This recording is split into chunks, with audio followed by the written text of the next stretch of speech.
ಈಗ ನೀವಿದ್ದೀರಾ, ಚಲುವರಾಯ ಸ್ವಾಮಿ ಅವ್ರ ಮಂತ್ರಿಗಳು. ನೆಕ್ಸ್ಟ್ ನೀವು ಸೋಲಲ್ಲ ಅಂತ ಏನಾದ್ರು ಗ್ಯಾರಂಟಿ ಇದೆಯಾ ಅಲ್ಲಿ? ನೀವು ಇರುವಷ್ಟು ದಿನ ಏನಾದ್ರು ಮಾಡ್ಬೇಕಲ್ವಾ ಜಿಲ್ಲೆಗೆ, ತಾಲೂಕ್ಗೆ? ಏನಾಗಿದೆ ನಾಗಮಂಗಲ ತಾಲೂಕಲ್ಲಿ ಅಂತ ಡೆವಲಪ್ಮೆಂಟ್ ಏನಾಗಿದೆ? ಬಡವರೇ ಅಲ್ವಾ ಜನ ಜಾಸ್ತಿ ಇರೋದು? ನಿಜವಾಗ್ಲೂ ಹೇಳ್ಬೇಕಂತಂದ್ರೆ ಮಾಧ್ಯಮಗಳ ಮೇಲೆ ಕೂಗಾಡ್ತಕ್ಕಂಥದ್ದಲ್ಲ,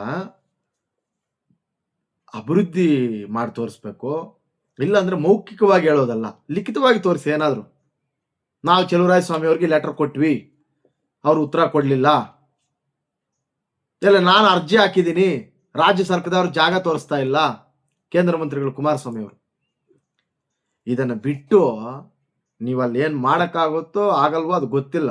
ಒತ್ತು ಜನ ಅಂತೂ ಅಲ್ಲಿ ಮಂಡ್ಯದ ಜನ 100% ಕುರಿಗಳಲ್ಲಿ ನಿಜ. ಅವ್ರು ನೀವೇನು ಅಭಿವೃದ್ಧಿ ಮಾಡ್ಲೇಬೇಡ್ರಿ ಅವ್ರಿಗೆ. ಈಗಲೂ ಕೇಳ್ರಿ, ನಾನು ಇಂಥ ಪಕ್ಷ ಅಭಿವೃದ್ಧಿ ಕೇಳಲ್ಲ ಅವರು. ಸರ್ಕಾರಗಳು ಇವನ್ನ ಅರ್ಥ ಮಾಡ್ಕೊಬೇಕು. ಇವತ್ತಿರ್ತೀವಿ ನಾಳೆ ಹೋಗ್ತೀವಿ ಸರ್, ಅಭಿವೃದ್ಧಿ ಅಂತಕ್ಕಂಥದ್ದನ್ನು ಮಾಡಿ ತೋರಿಸ್ಬೇಕು. ಅದನ್ನ ಬಿಟ್ಬಿಟ್ಟು ಸುಮ್ಮನೆ ಕೂಗಾಡ್ತಕ್ಕಂಥದ್ದಲ್ಲ. ಅವ್ರು ಕೊಟ್ಟಿದ್ದೆ ಇವ್ರು ಕೊಟ್ಟಿದ್ದೆ ಇನ್ಚಾರ್ಜು. ಈಗ ಮಂಡ್ಯದಲ್ಲಿ ಹೆಚ್ಚಿಗೆ ಮಂತ್ರಿಗಳು ಯಾರು ಇರೋದು? ಕಾಂಗ್ರೆಸ್ ಅವರಲ್ವಾ? ಮತ್ತೆ ನಿಮ್ ಕೊಡುಗೆ ಏನಿದೆ ಅಲ್ಲ ಮಂಡ್ಯ ಜಿಲ್ಲೆಗೆ? ಹೋಗ್ಲಿ, ಮಂತ್ರಿಗಳಾಗಿರ್ತಕ್ಕಂಥ ನಾಗಮಂಗಲ ತಾಲೂಕಿಗೆ ನಿಮ್ ಕೊಡುಗೆ ಏನಿದೆ? ಚಲುವರಾಯ ಸ್ವಾಮಿ ಅವರು ಮಂತ್ರಿಗಳು. ಯಾಕೆ ಇವೆಲ್ಲ?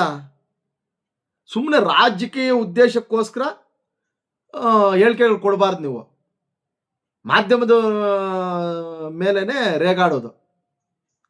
ನೀವು ಮನುಷ್ಯರ ಅಂತ ಕೇಳ್ತೀರ ಪತ್ರಕರ್ತರಿಗೆ? ಯಾರು ಮನುಷ್ಯರಲ್ಲಿ? ಗೆದ್ದು ಅಧಿಕಾರ ಅನುಭವಿಸ್ತಕ್ಕಂಥ ನೀವು ಮನುಷ್ಯರ? ಜನರಿಗೆ ಏನಾದ್ರು ಏನ್ ಮಾಡಿದಿರ ಅಂತ ಕೇಳಿರ್ತಕ್ಕಂಥ ಮಾಧ್ಯಮದವ್ರ ಮನುಷ್ಯರ? ಅಲ್ಲಿ ತಮಾಷೆ ಅಲ್ಲ ಇವೆಲ್ಲ. ನಿಮ್ಗೆ ಏನೋ ಅನಿಸ್ತದೆ, ಏನೋ ಭಾರಿ ಭಯಂಕರ. ನಿಮ್ ಸಿಟ್ಟು ನೋಡಿದ್ರೆ ಆಗಲೇ ಗೊತ್ತಾಗುತ್ತೆ ನೀವು ಯಾವ್ದೋ ಬೇರೆ ಜೋನಲ್ಲಿ ಇದ್ದೀರಾ. ಇವೆಲ್ಲವನ್ನು ಬಿಟ್ಟು ಅಭಿವೃದ್ಧಿ ಕೊಟ್ಟು ಮಾಧ್ಯಮದವ್ರಿಗೆ ಉತ್ತರಿಸ್ಬೇಡಿ. ಯಾರು ಕೇಳಿದ್ ನಿಮ್ಗೆ? ನಾನು ಹೇಳಲ್ಲ, ನಾನು ಸರ್ವಾಧಿಕಾರ, ಡಿಕ್ಟೇಟರ್ಶಿಪ್ ನಂದು. ಎಸ್, ನನ್ಗೆ ಇಷ್ಟ ಬಂದಂಗೆ ಮಾಡ್ತೀನಿ, ನೀವು ಯಾರು ಪ್ರಶ್ನೆ ಮಾಡಬಾರ್ದು ಅಂತ ಕೇಳಿ.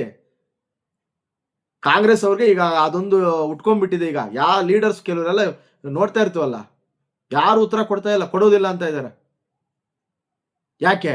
ಏನು ಅಭಿವೃದ್ಧಿ ಮಾಡಿಲ್ಲ. ಈ ಗ್ಯಾರಂಟಿ ಯೋಜನೆಗಳ ಮೇಲೆ ಹಂಗೇ ಅಧಿಕಾರ ಹೊಟ್ಟೋಯ್ತು. ಮುಂದೆ ಇನ್ನೆರಡು ವರ್ಷ, 2.5 ವರ್ಷ ಆಮೇಲೆ ಕೇಳ್ತಾರೆ, ಏನು ಅಭಿವೃದ್ಧಿ ಸರ್? ನೀವು ಮಾಡಿಲ್ಲ, ಅವ್ರು ಕೇಳ್ತಾರೆ, ಅದು ಸಿಟ್ಟು. ಮೊದಲು ಎಲ್ಲ ನಾಯಕರು ಮಾಧ್ಯಮದ ಮೇಲೆ ರೇಗಾಡೋದನ್ನು ಬಿಟ್ಟು ಸ್ವಲ್ಪ ನಯವಾಗಿ ಮಾತಾಡಿ. ಏನ್ ನಿಮ್ ಗಂಟೆನೂ ಹೋಗಲ್ಲ, ಯಾರು ನಿಮ್ಮ ಮನೆ ಹತ್ರ ಬಂದು ಅವ್ರೇನು ಎತ್ಕೊಂಡು ಹೋಗ್ತಾ ಇಲ್ಲ. ಕೇಳ್ಬೇಡ್ರಿ ನೆಕ್ಸ್ಟ್ ಅವನ ಬಗ್ಗೆ. ಅದು ಏಕವಚನದಲ್ಲಿ. ಚೆನ್ನಾಗಿದ್ದಾಗ ಒಬ್ರನ್ನೊಬ್ರು ನೆಕ್ತೀರ, ಇವಾಗ ನೋಡಿದ್ರೆ ಅವನು ಇವನು ಅಂತಕ್ಕಂಥದ್ದು. ಮತ್ತೆ ಸಭೆಗಳಲ್ಲೆಲ್ಲ ಹೊಂದಾಣಿಕೆ ಕಾಣಿಸ್ಕೊಂತೀರ. ಕಮಿಟ್ಮೆಂಟ್ ಪಾಲಿಟಿಕ್ಸ್ ಕೂಡ ಕರ್ನಾಟಕದಲ್ಲಿ ಜಾಸ್ತಿ ಇದೆ, ಬೇರೆ ಸ್ಟೇಟ್ ಅಲ್ಲ.